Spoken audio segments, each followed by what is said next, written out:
Jubilee and Bishop and the rest of this astonishing X-Men team finally have a purpose with these new Doom raids coming up. Plus, more Dark Dimension prep and this Covert Ops military event is pretty bad. We're discussing that and all of the rest of your questions from the Mailbag guys on this Mailbag Monday. And if you're ready for that, find that like button. You know what to do. Let's go smash it! Oh yeah, baby.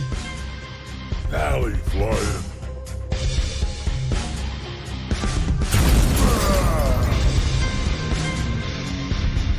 Hello, what is up, Valley Maniacs? Welcome back to your Monday Mailbag. We're answering your Marvel Strike Force and whatever questions from the Mailbag channel on the Discord. And if you want to get your question potentially featured in an upcoming episode, make sure you are a member of the Discord. But yeah, we're going to talk a lot about Dark Dimension prep. We're talking about this new astonishing X-Men team with Jubilee, Bishop, and these new Doom raids coming. And yeah, we're talking about this military event, this Covert Ops event, which is pretty bad. It's pretty disappointing, and I'm having the least fun in events since that anti-venom event. We're talking all about that, but before we get to all of your questions, guys, we need to pay some bills, so let's take some time and listen to some words from our sponsor. Get ready to uncover prophecies, curses, and betrayals with 12 warring factions in Raid Shadow Legends. And Raid is a free-to-play hero collector RPG that you could download right now with the link in the description. And one of my favorite champions in Raid is this guy, Kale, and I chose him as my starter champion, so he's been helping me wreck enemies since day one. But what I'm using him for right now is my main farming champion, because he helps me clear through all the campaigns super quick. And another champion I'm working on right now is this gal, Coldheart. And yes, she is a rare champion, but like Kale, she is also better than a lot of these legendaries in this game. And as we take a look at Coldheart in action right here, guys, we'll see she's actually a hard counter to a lot of the bosses out there because she does a lot of damage to enemies with extra high HP. And last month, Raid just released their biggest update ever with a new Doom Tower. It is giant with 120 floors, a bunch of secret challenge rooms, and 12 seriously challenging bosses. And it's never been a better time to start playing Raid because the folks at Raid are giving away a bunch of goodies to help new players get a head start. And to get these goodies, all you need to do is click on the link in the description and download Raid. And if you are a new player, you will get an experience booster, 3 energy refills, an ancient shard, the free Void Champion Bulwark, and 50 gems. And Bulwark, this guy, he is a beast. He is awesome for helping you take on the clan boss, and your treasure's gonna be waiting for you in your inbox right here, guys. But you gotta be quick. It's only available for the next 30 days. So what are you waiting for? Use that link and download Raid today. Well, if Raid Shadow Legends sounds appealing, check that game out. You can download that with the link in the description or with that QR code that just showed up. But yes, if this is your first time here or you have not already subscribed, hit that subscribe button so you get more great Marvel Strike Force content, and hit that bell so that you get notified as soon as a new video goes up. But guys, without further ado, it is time to get to your questions from the Mailbag. And first question this week. So I thought when taking the Young Avengers, a good tactic would be putting Disrupted on Miss Marvel so she can't receive assists from every allied turn. That does sound like a good tactic. Now, I normally put Disrupted on Miss Marvel to avoid that taunt that she's doing for all of that Young Avengers or Hero Brawlers or however you're using her. But yeah, I guess from the question, it looks like she's not disrupting those assist nows that she's getting. Positive effect still pops up right next to Disrupted, and she assists.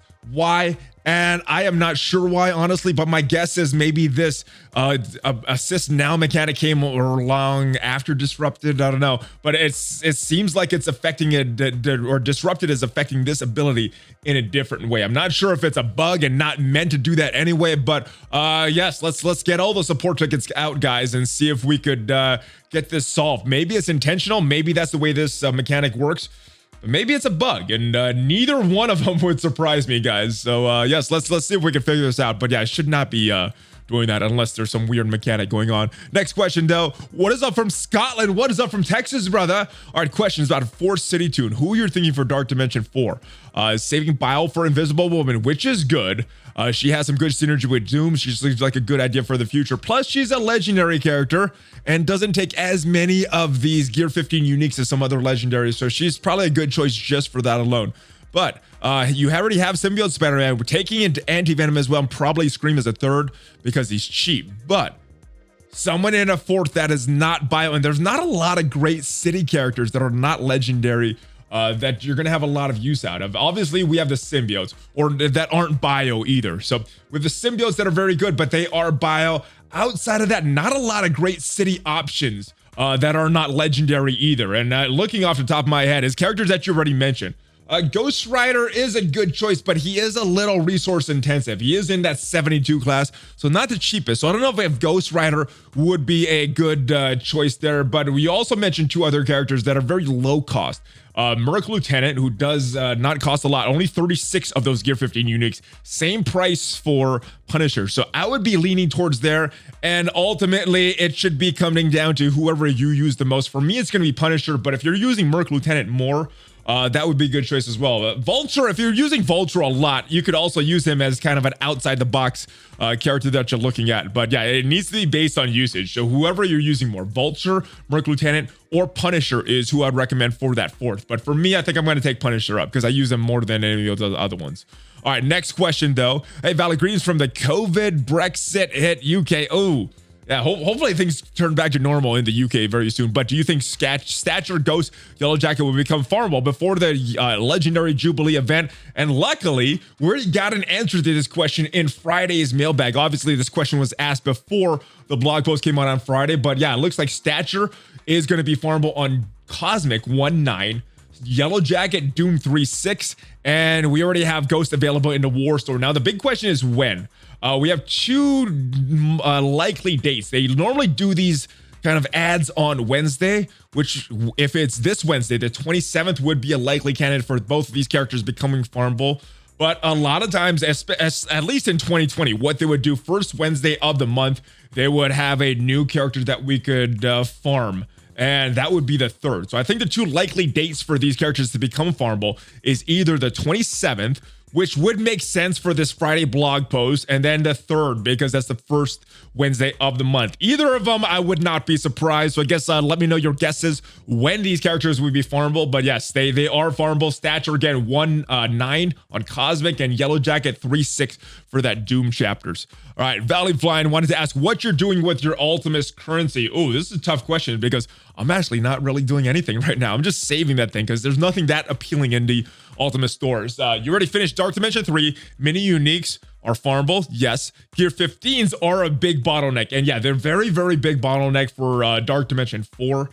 Those Gear 15 uniques. So yes, that's what I'm trying to accumulate right now. And Ultimus doesn't really help with that. And getting more shards for characters, while it will help, it is kind of expensive. So unless I'm looking specifically for a character, maybe before a legendary event, I'm not opening these Ultimus orbs. But yeah, do I see them adding more regular value as far as these Gear 15 uniques and stuff in Ultimus orbs? I think at some point they will add some value, bring these Gear 15s up. But I think right now the bottleneck that they want in the game is these Gear 15 uniques. So until more people start getting through Dark Dimension 4, Doom starts becoming more and more prevalent, I don't think they're going to make these Gear 15 uniques very numerous for most players, at least until they make Gear 16 coming out. So I think eventually they will be, but I wouldn't expect it anytime soon as far as the farmability in this Ultimate section. So if you want to open it right now, you can. I just yeah, there's not a lot of value, so I'm just holding mines right now. Next question though, what is? Oh, here we go. ValleyFlyin, been wanting your advice, and it is invaluable. Well, I'm glad you value my advice. All right, so started with playing with a friend's recommendation, joined his alliance, got made leader of it a couple months later, and he stopped playing. This sounds like trouble. All right, my girlfriend and best friend have joined too, so the crowd I'm with, our alliance size is generally only 16 to 20 of us. All right, that's another issue because your alliance is not full, and you're missing out on some raids and things like that, especially for war. If you're competing against a 24-man alliance, 16 of you guys, not having a lot of odds in your favor at that point. All right. However, no one in an alliance plays like me. I always get MVP 151 times in 546 days. That's a lot.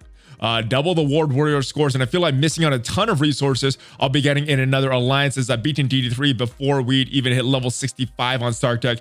How do I walk away from my alliance I pretty much built from scratch with my friends and I, knowing it possibly will dissolve when I leave? I think honesty is the best answer in this case, brother. Communicate your feelings with your alliance. See if some of them want to step up and maybe some don't. Maybe that's 2 alliances that are splitting up. Maybe the people that want to go casual go into another alliance. Maybe, like I said, you start 2 alliances. There's a bunch of options, but I think a lot of it starts with being honest with your alliance, where you're at with the game, and seeing if any of them are there. A lot of times I always say you got to find an alliance that plays with your play style. So if you're someone that's hardcore, it can be kind of draining playing with the alliance that's not as hardcore as you. And if you're kind of a casual player and your alliance is hardcore, it can be kind of stressful trying to compete with everybody else that's going super hardcore. So I recommend finding some people that you could play with. Unfortunately, you got some real life friends in this alliance. So I know it's going to be challenging, but I think in the long run, honesty is the best answer. Communicate with them, let them know your thoughts, and yeah, I think long run that's going to be the best. If you're trying to go about it sneaky, or you have these feelings, you may end up resenting them, or if you're or saying some things that might make them resent you. So yeah, just be honest. Let them know that you're thinking about playing harder, or you want them to play harder or something. But yeah, just let them know the situation. And usually people, if they're respectful and being mature about it, they're pretty cool with it. Next question. Been following you for almost a year now. Thanks for the content. Thank you for following me for almost a year. Anyway, this is an off the wall question. No worries if you want to respond here or not included. Well, let's see what it is. I've mentioned on stream a few times about the Oculus Quest. All right, this is an interesting one. VR seems to be in a good place right now, only getting better since games are you're living. Have you thought about doing a content creation for being a content creator for VR games? Right now, I know you guys have mentioned it on the live streams in the morning, how awesome it is. And I thought it would be super cool to get one. And I just thought, you know what? I did not have the time this holidays. I don't think I'm going to use it, which is why I didn't get one. And if I ever do get one, I enjoy the games and I'll make some content about it. I think it would be definitely fun. But at this time, I don't think I have the time even for another game, let alone another VR system. So not right now, but that may change if I get into it. But yeah, no plans at this time for VR, but it does look fun. It does look fun. I do want to try it one day that I have more time on my hands. Next question. It is Irish Madman from California. Thank you for all the great content. Couple things to discuss here. All right. First, how would you feel about big name characters, i.e. Black Panther, Iron Man, giving the icon status? It could help them give new abilities, stop the power creep for games' most famous players like Spider-Man.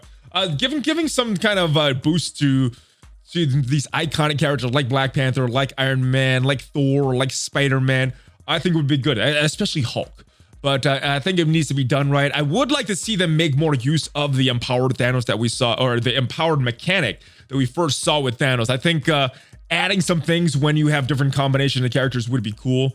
If not, if it's just the icon status and giving them a big boost, it's just kind of like a rework other than that. But I think they do need to be reworked, but power creep happens in this game. So unless they're going to continually rework characters, which I'm not sure if it's very profitable for them to do, I'm not sure if we would see something like this, but I would like it. I want to see the iconic characters be a little stronger in this game.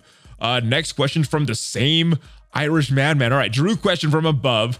New Disney Plus shows bring out new characters. Have you heard anything, or we might get them in a game? So I think it's always a possibility in the game. The interview last week, Cerebro said there is kind of a long lead time for these characters from when they think of these characters to be added to when they are actually added in game. And yeah, I'm sure Marvel gives them advance notice of what are some things that we might be seeing in these TV shows like WandaVision or the Falcon and Winter Soldier, maybe some characters that we don't know about yet for the Black Widow movie. But I think all of them are possible.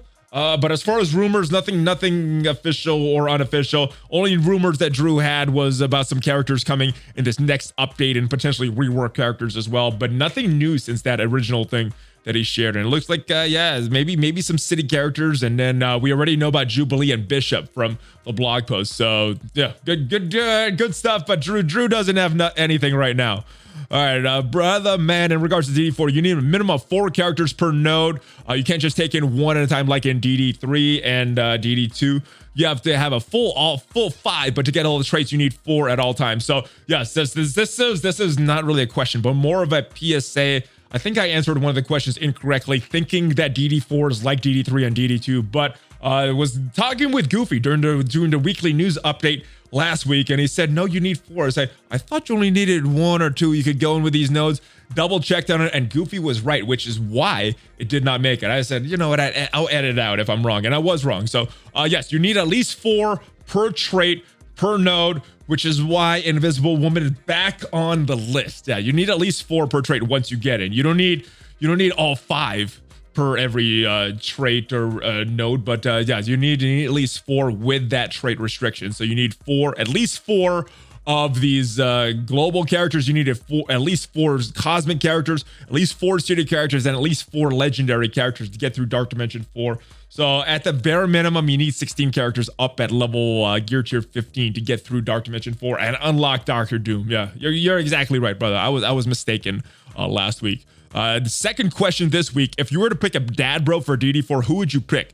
I definitely would pick the cheapest one, and that happens to be Longshot. Longshot is a 54 gear 15 character, and Shatterstar is a 72. So just of that alone, I would pick Longshot, but just so happens I think Longshot is the better character. So couple reasons, but Longshot is the character that I would pick for that. Recruiting has been very difficult, seeing lots of requests for 100% on raids.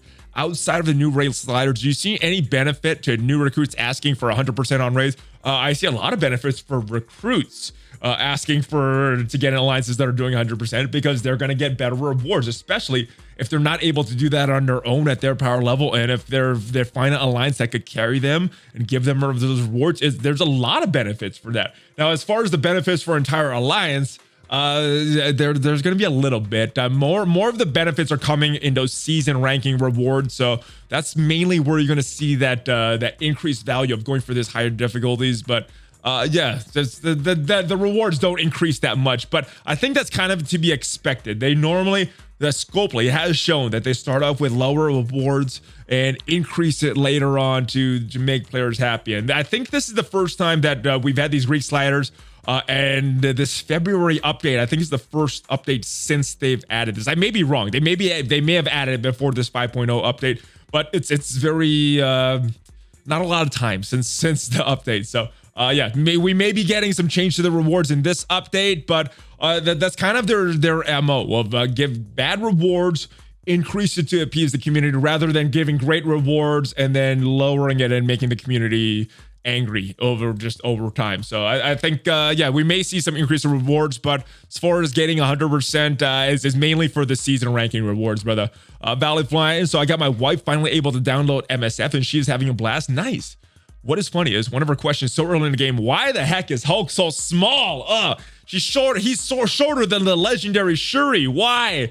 I guess laziness. They put Hulk in a game as a mini Hulk and never went back and fixed them as they started to add these characters. So hopefully one day it will be profitable for them to go back, spend the man hours to make Hulk the size that he wants. But my guess, and this may or may not be correct, is laziness, though. They just never went back, and there's no reason for them to go back because there's no profits in going back and making Hulk how he should. But hopefully there is enough of the man that they do go back and realize that Hulk needs to be a little bigger. Greetings from the big swamp, brother. Well, greetings from Texas, brother. A while back, I remember watching a video where you and Mobile Gamer were talking about your Fantastic Four for war, and said some big punch-ups against some non-war defense meta teams. How big should I bring my Fantastic Four to achieve this? Also, if you wouldn't mind mentioning some of the teams that you use them against, that would be great. All right, so normally what I do in determining punch-ups and counters, I look for the MSF.GG bot. If you're looking for the counters, it's whatever the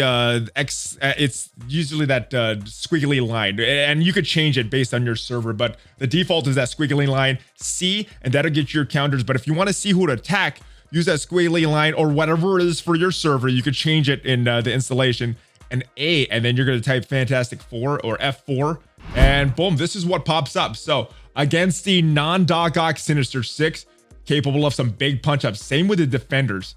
Same with the non-Marauders version of the Marauders. We also have some big punch-ups against the BKT, against Tech Nerva, against the Hero Brawlers, the non-Young Avengers Hero Brawlers, and then this Wave 1 Avengers is here all the way down here. Not a big punch-up for 09 here, but yeah, so these are the teams, and you could punch down against some meta teams as well. You see the Asgardians here. You see the She-Hulk version of the Fantastic Four that you can punch down against. With a 389 going a little lower. Also, big punch down against the Black Order and against these Shield, Fury, Coulson, and the Mercs as well. So they could go against a lot of these teams out there, but against some of the meta teams, you're gonna have to punch down. And I guess where you should take your Fantastic Four is really going to be based on what you're seeing in war and what you need to counter in that game mode, brother. Hey, bud, I'm close to another 5 red star in the store. Was thinking of upgrading Emma Frost to 5 red stars. Is she a good pick, or is she kind of like Ebony Maw? So it's really going to be based on your usage. So if you're using Emma Frost a lot, it will help her. It will help her with her survivability. Not so much with clearing the debuffs off the team and the mind control that she has, but it'll help her with survivability, which will indirectly help her with other things that she does. Ebony Maw, I upgraded to 6 red star from 5, and I saw absolutely no difference in arena or anything. I was hoping it would help him survive a lot longer. So Ebony Maw, I would not use it on, like you said. Emma Frost, I'm not sure, but it should be based on your usage. So if you're using Emma Frost all over the place, I don't see too much harm in upgrading her to 5 red stars. Now 6 and 7, you might be a little more selective with that. But yeah, your upgrades for your promotion credits and your T4s, they should definitely be based on your usage, brother. So it depends on how much you're using your Ebony or your Emma Frost. Hey, Valley, love the videos. They're always fun, especially when you have OMG and your list and little A and little G to open the orbs. Well, thank you, brother. My first question here in the channel is, how did Greg get his nickname? So back in the data mines when we were still looking about Hela, there was this Asgardian, and they called him Undead Asgardian Greg or something like that. He had the name in a data mine, and just kind of as like a, I don't know, not really a joke, but just, I guess it started off as a joke. Everybody was calling him Greg, and it just kind of stuck around. So the devs called him that for whatever reason and made it into game files. The community found out about that, and it's his nickname has been Greg ever since, not Undead Asgardian. So that's how it came about back when Hela was about to be released. I know you're not a huge fan of Ultimus, but what are your thoughts on this team? Ultimus, Minerva, Korath, Cyborg, and Ultron. I mean, it should work. It's a good Kree team, and if you're looking to use Kree and you're not using Minerva anywhere else, that team will work, and it'll do good in Blitz. It'll give you some counter options in war as well. And thanks. P.S. Not a brother. Well, sister, thank you for leaving the question. That seems weird. I like calling everybody brother, but yes, thank you for leaving the question. All right, next question. It seems weird. I'm still wanting to call you brother, even though I know you're not a male. Hey, Valley, love that you read and reply to all these questions in the video. Keep on smashing. I try. I know not every question makes it in, but I try to include as many as possible. Another modification to the Hulkbuster idea, if you're on a full power armor team, he could empower Hulkbuster. I like it. I mean, that's one of the things that I think would be really cool. Iron Man going into Hulkbuster. Apocalypse, if he ever comes to the game, making other horsemen into that empowered state. I think those are my 2 leading candidates for my wish list for the empowered state. But yeah, all of this is cool. I hope they do add something like this to the game. I'm not a big fan of multiple characters like they did with Venom and Anti-Venom and Spider-Man and Symbiote Spider-Man, but I'd rather see other ways to get these characters in, like Iron Man and Hulkbuster, like you mentioned. All right, what is up, brother? Checking in from Los Angeles, brother. Love your series with Mobile Karen. Don't sleep on. Speak of sleep, I keep falling asleep at 8, dreaming about Ultimus, but wasn't Ultimus. Crazy, weird dream. Very weird, brother. All right, answer your question. How soon do you think it will take Scopely to fix API? A lot of people are turned off from using MSF.gg, having to manually update the roster. Well, there are some roster tools out there that do it for you. Yeah, the Zeratus, I think, is the best one. I use that and periodically update my roster. There's a little bit of a setup, but once you do it, it's very quick, and you just it takes about a few minutes, walk away from the computer, walk back, and it's fully uploaded. But as far as the API, what is his name? Cerebro. My goodness, I can't remember his name. Cerebro touched on it in our interview, and API should be coming sooner than later. Although version 1 of this API is just going to be able to export data we already know. But that's just the first phase. They want to make sure everything's working correctly. After that, then hopefully it'll have less issues getting across more sensitive personal information like our roster data, like our inventory, things like that. But yeah, I think API in the state that we want is coming sometime in 2021. But yeah, the first version of it I think will be very minimal, but it's a test to make sure that they can do this without any security breaches, anything like that. So hopefully 21 won't be the apocalypse.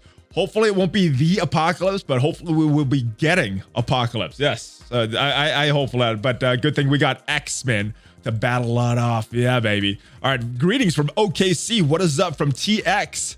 I was watching your new video with Goofy, had an idea that came up. Do you think they'll be building raid teams for City, Global, Cosmic? Not there yet, perhaps with Inhumans and Medusa and companies. So this could be this could be the way to prepare for Ultimates 8 raids and Greek 4.3 raids. What do you think? Well, I think your question was a little bit premature and your instincts were spot on, judging by what we're already seeing in these Doom raids. City, the City Lane symbiotes. Yeah, we got a bunch of traits as well. If we go into the blog post and take a look at all the traits that we have. Now, it is a work in progress, but as far as what we know, as far as the raid keys, we're gonna have Bio, Skill, Tech, Mystic, and Mutant. So 5 different traits, not like what we have in DD4, but yeah, your instincts were correct. We have the City, or we have the Bio for City. We have the Mutants for these Mutant nodes. Still don't know what is the Skill, Tech, and Mystic characters that are gonna be the best version. Maybe we're just gonna have to piece together some different teams for this, but yeah, your instincts were right on, brother. But instead of Ultimates 8, they're calling it the Doom Raid. So good call on this one, on this question, brother. All right, but let's get back to here it is, next question. Valve has a question. Don't know if it's been asked, but something has yet to be resolved. During a war, when an enemy room goes down on end game, say in raids or blitz or any other mode, it will freeze up. Sometimes it'll stay locked up for as long as a minute. Oh, I've experienced the freeze up. I haven't experienced for that long. Normally it's a couple seconds. Why is that? If there's a bug negatively affects the player base, don't bother with, but if it's a bug that benefits the player base, hot fix immediate. I think that is the impression that Scopely has, and not without warrant, because a lot of times it seems like that. I'm not sure if this is a bug or just slow communication. I've always thought it was slow communication because everybody is experiencing it equally, so it's not like it's gaining some people an advantage, some people not an advantage. I guess if it locks up for a minute, then some people that have a faster connection, it's not affecting their game as much as someone that it locks up for a minute. But yeah, I thought it was just that the communication was slow. The war room went down. They need to relay to the servers and then relay it to everybody, and in that time there's a little bit of delay. That's what I thought it was. I'm not sure if that's what it actually is, but I know this has been a big complaint for a while. I'm not sure what they're doing about it, but they definitely know about it. And the devs, they play this game too. They're aware of it. I'm just not sure if there's a lot of incentive for this to fix it. I'm not sure if it is a bug or if it's just slow communication or bad game design or whatever. But yeah, it is annoying. It is annoying, especially if it's going to lock up for that long for that. But hopefully it'll be better. Hopefully it'll be better. What is up, ValleyFlyin? I'm really struggling with Skilletary Team. I've got them up to 370k, around 430k in war. Been trying to punch across or down against the Emerauder, Sinister Six, and other teams, and I'm getting killed every time. Is this a mediocre team that I should stop investing in, or am I missing some strategy with them? Thanks and keep help, brother. Well, I don't have any firsthand knowledge with them. I don't have my Skilletary up as far as you do, so I have not even attempted any of these matchups to see how much it is affected by RNG, if you could just beat these matchups, or if you need to play them in a certain way. So apologize, I don't, not too much help here, but yeah, the reports on this Skilletary team, this military skill team, have been pretty disappointing. But the word is that you could punch across, and I've seen screenshots of people punching across, even slight punch ups against the Emerauder. So I'm not sure if you need more T4s in there, if you need your team balanced a little better, but I'm not. There's a lot of factors here. You could have a very, very strong Killmonger and everybody else is weak and could be doing that, or maybe you don't have the T4s. I don't know. There's a lot of factors here. Anybody that's really invested in this team and has tried them out against teams in war, let me know, because I haven't been able to use them, because the teams that I'm running against in war that they can counter are about 500k. My Skilletary team is only 300k. So right now I'm using them in defense until I get them more powered up and hopefully that's throwing people off. But yeah, it's a little disappointing that they're not as plug and play as I think people wanted them to be. I'm just wondering, and I think the rumors started swirling around when this team didn't seem like a complete team, that maybe another character is coming out with a Black Widow movie. So we'll have to see. We'll have to see if this is their final form and they're a disappointing team, or if they're made to work with another character that has yet to be released yet. It's hard to say at this point. Long-time listener, multiple-time questioner. Yeah, multiple in the same video, brother. I appreciate him, though. Do you think there will ever be a chance of dev changing the way we get older legendaries? For example, Nick Fury being fountainable by using Kree other than just minions. So there is a chance that he could become permanent. Talked about that with Cerebro in an interview on Thursday. And yes, he said they are in discussions. Nothing final one way or the other, but they're discussing making them permanent. Now, I think there's a chance of them making permanent, but probably not switching from using Kree minions to shield minions, or something that makes more sense. I think it would be unfair to players that just finish grinding and then they make this announcement like, "Hey, I just finished grinding this." So I think the unlocked requirements are going to be the same, but I think there's a chance of Fury Star-Lord becoming permanent this year. At least I'm crossing my fingers on that, just to make it more accessible for newer players and to make this rotation go quicker for players that don't have all these legendaries unlocked. Next question. You should suggest to the envoys to push a PvP mode or even a practice mode that allows us to fight with war buffs outside of war. You could toggle on global buffs on and off, which would help newer and old players. Call it the danger room, or just call it or incorporate it into a verse battle. This would be a cool mode. I'm not sure how much pull the envoys have with the devs, but we could definitely mention it to him. But I'm sure that mentioning stuff to Cerebro would get you the same amount of pull. I don't think that envoys, maybe OMG has more pull than everybody else, but at least me, I think I have the name normal as just a normal player. So yeah, I would like to see something like that just to test it out, because war 3 times a week, there's not a lot of room for error, and it would be nice to go in and do some experimentation when it's not an off war. So I would like this, but yeah, I don't know how much pull I have with the devs in just being in the Envoy program. Hey, Valley, 2 questions. I have 150 gold star credits or gold credits. I can either do Corvus Glaive to 6 stars, making my Thanos Black Orders 7 gold, 6 red, or should I raise Thanos to 7/7? Yeah, Thanos to 7/7. That has been the biggest change that I've ever experienced from upgrading a character with gold stars. It made a big difference taking from 5 to 6, and another huge difference from 6 to 7. I'm not sure why, but yeah, it makes a big difference in the Black Order. The others that I raised that much didn't make that much of a difference. So Thanos way more important than Corvus Glaive. Or should you save them for either Emma or Minerva? Thanos is already gear 15. So as far as DD4 prep, I think it's going to come down to your resources. So gear 15 is very, very sparse. So I think a lot of who you take into Dark Dimension 4 is going to be based on the resources you have, and not necessarily on, oh, this character is going to kick the most butt in this game mode, I'm going to take them in. Unfortunately, the way it's playing out is, do I have the resources for this character or this character? I'll take in the one that I could take in right now rather than taking the better characters. So wait on that one. See who you have the gear 15 mini uniques for, and that probably then determine which one you're going to prep for DD4 by that, and not as much which character.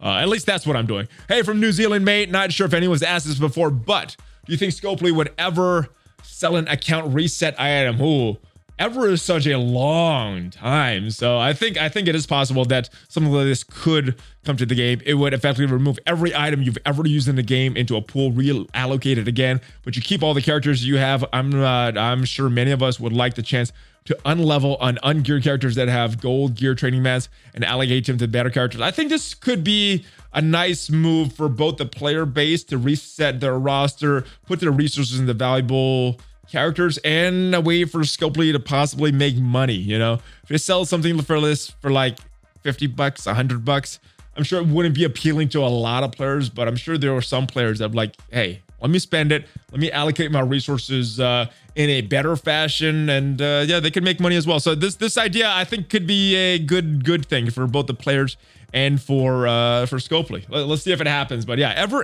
is such a long time. I think they may come up with something like this. Maybe not this year, but maybe next year, maybe 2 years from now. But yeah, I think think we may see something like this down the road because they can make money from this.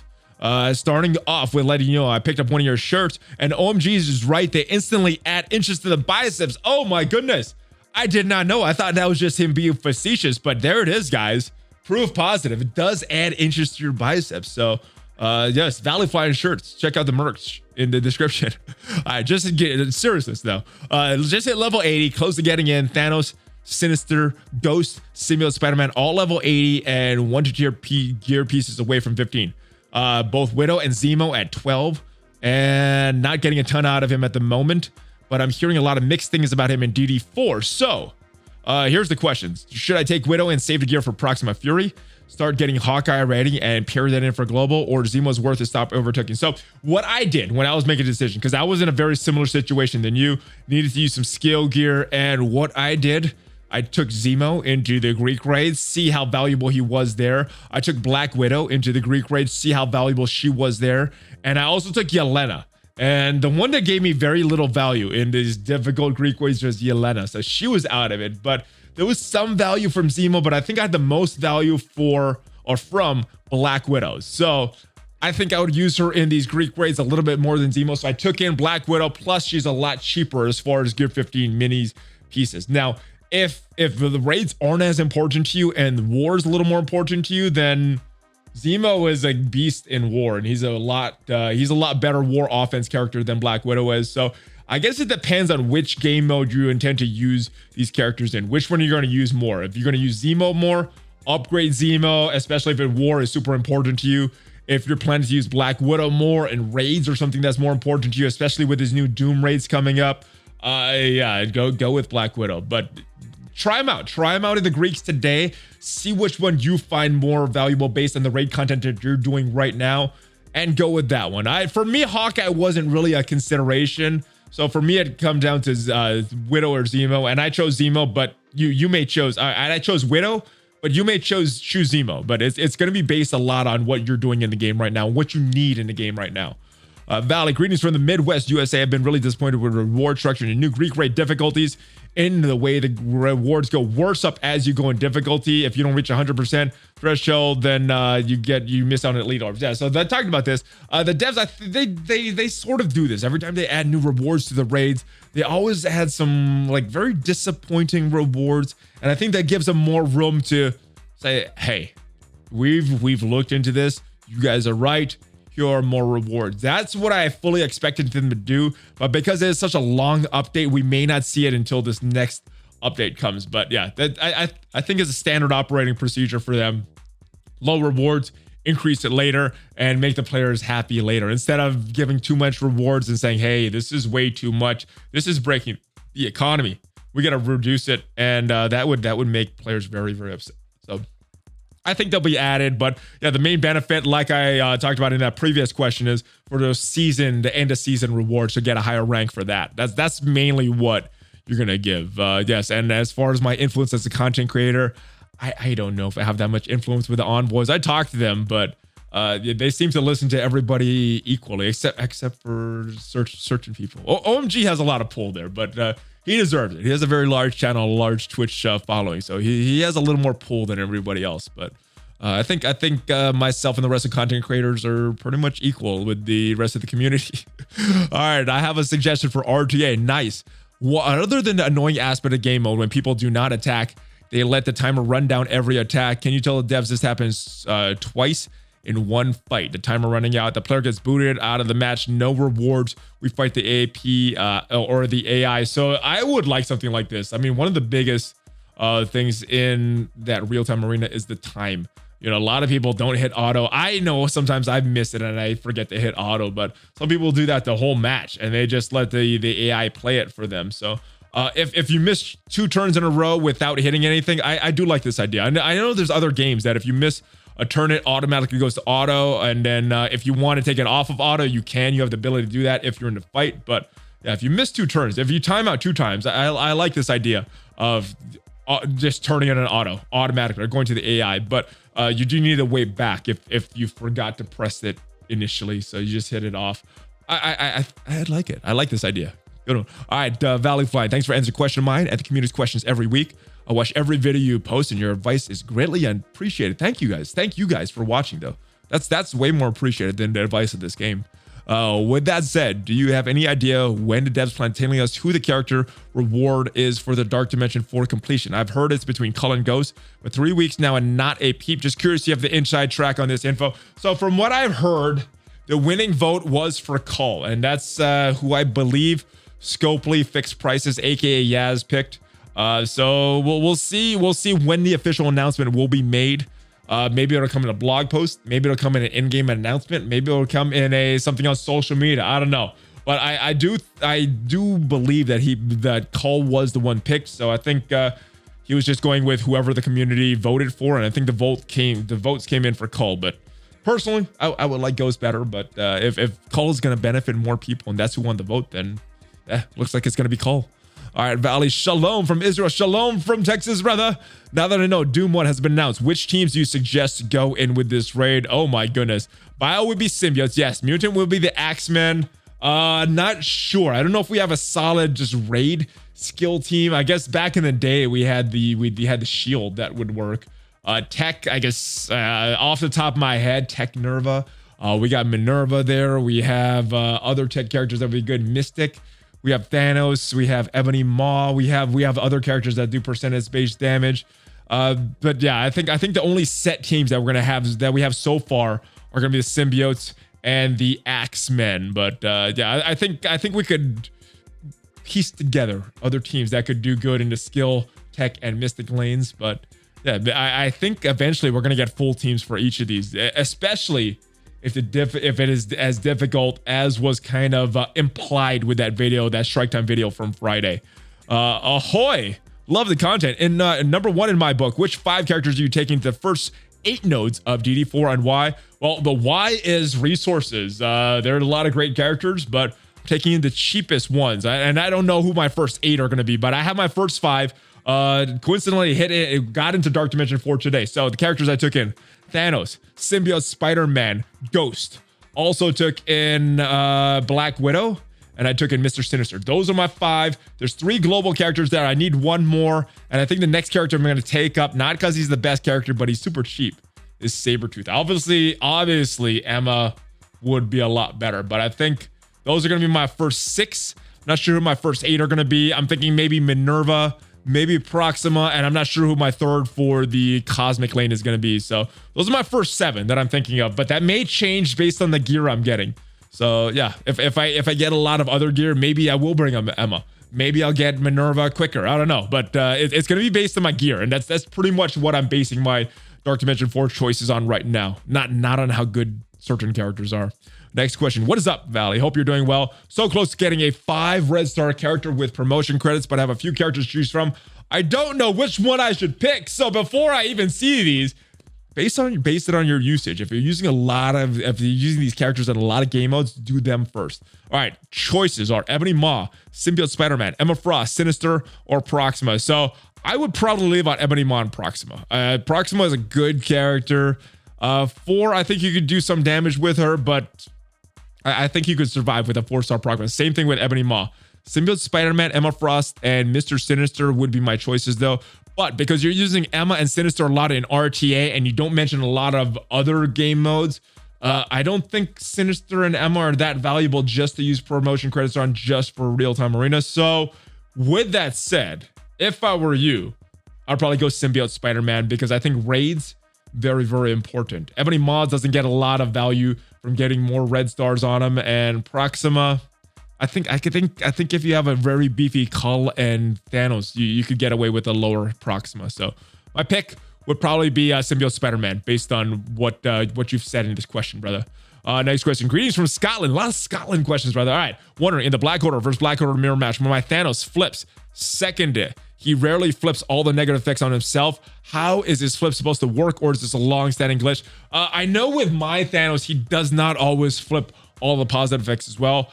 I was assuming it's just the resistance of the characters, especially Cull, because when Cull has all those regenerations on him, he has all that extra resistance. Very hard to flip his buff. So usually it doesn't flip on Cull, usually flips on the other characters, but Ebony Maw does have that passive that gives them more resistance. So they may simply be resisting that big flip for Thanos. If not, I'm not sure. It's probably a bug. I don't know. They may or they may have had an immunity on them, and that allows no negative effects to go on them. I think that's what has happened a few times with my Ebony Maw. That disrupted doesn't flip, or that immunity doesn't flip, and they don't get any negative effects.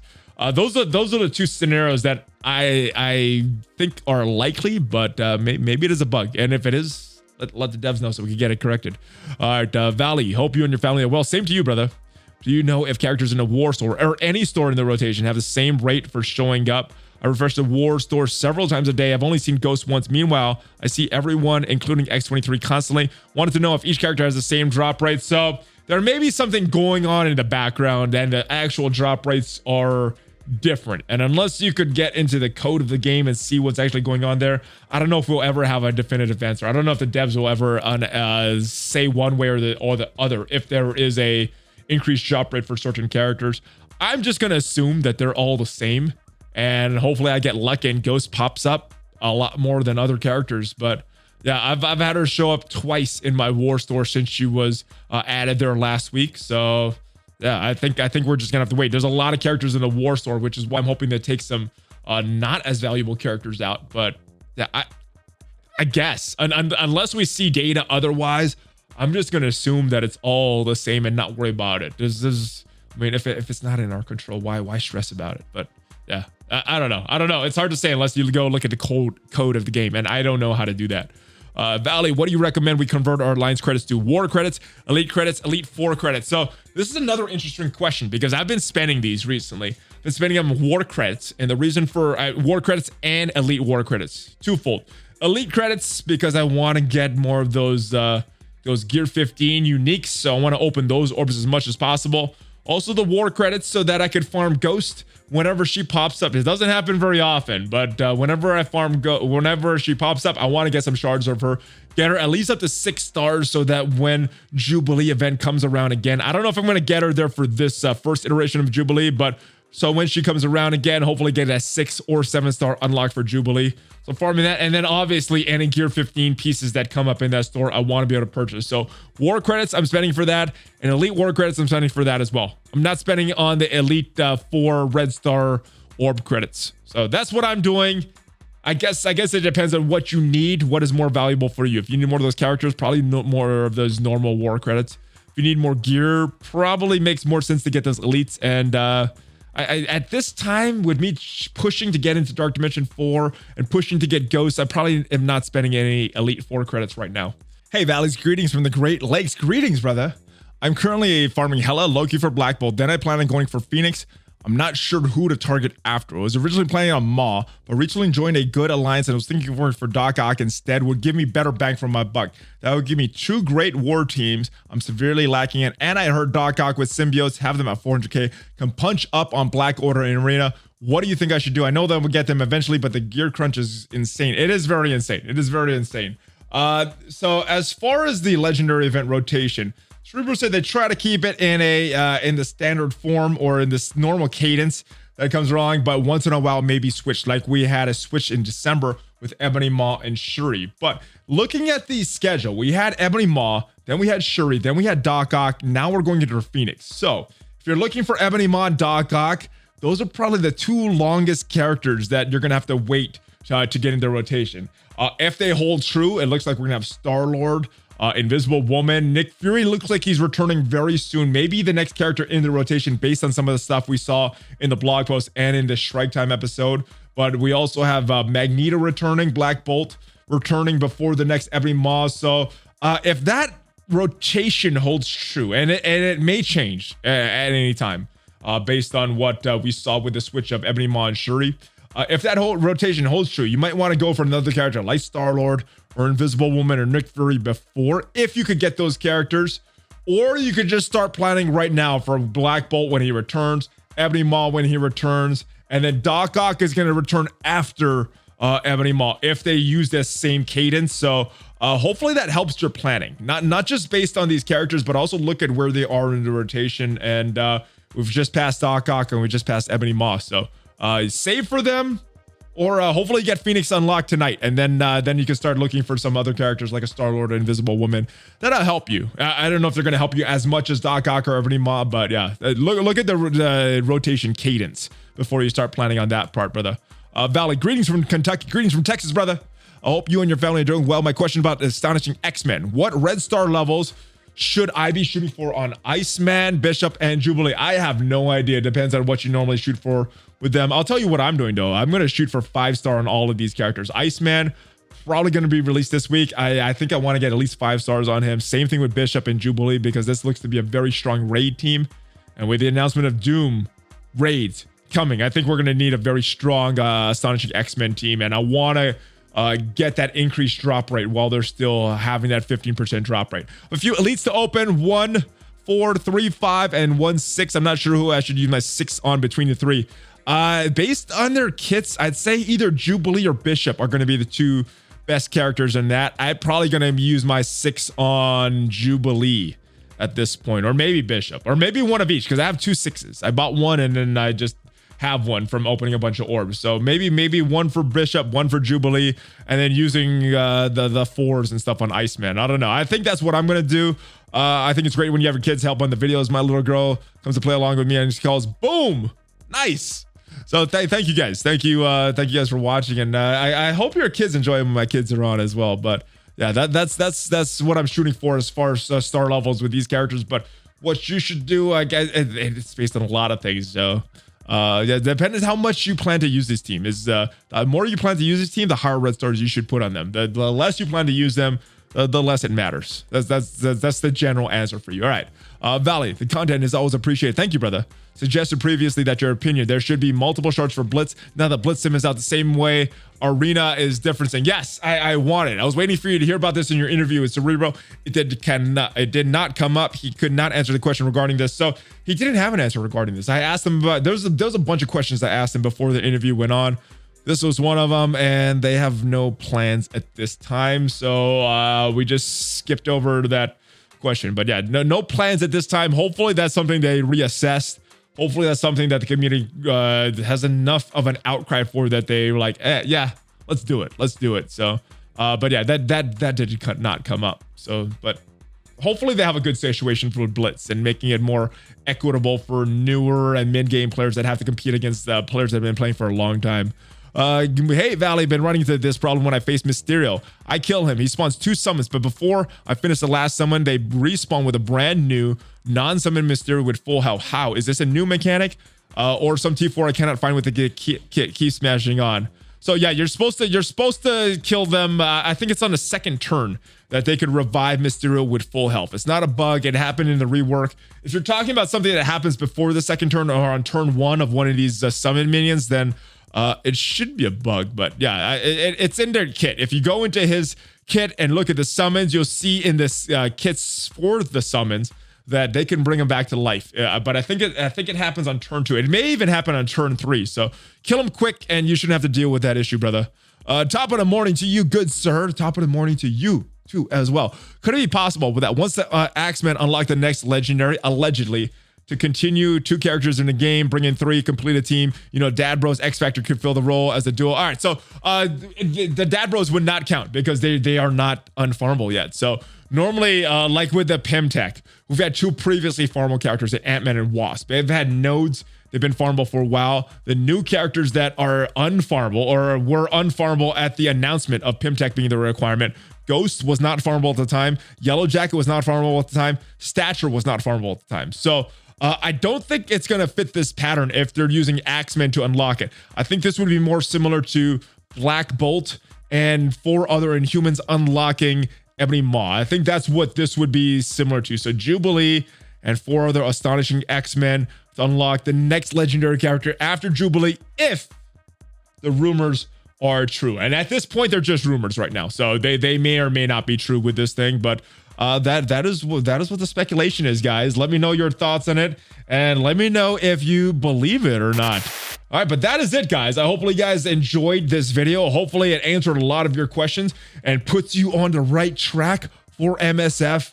and helps make the game more enjoyable. Hopefully you guys enjoyed this video. I want to thank each and every one of you that left a question, and yes, whether it got answered or not, make sure you are a member of the Discord, join the Valley Club and the Discord, and if you have a question that you want potentially featured on an upcoming Monday mailbag, that is where to leave it, guys, on that Discord server. So thank you guys once again. Check out some of my other videos before you go. Check out some of my other sponsors like Worldwide Nutrition, Amazon Coins, all that good stuff. And give me a Hulk fist bump, baby. Oh yeah. ValleyFlyin out.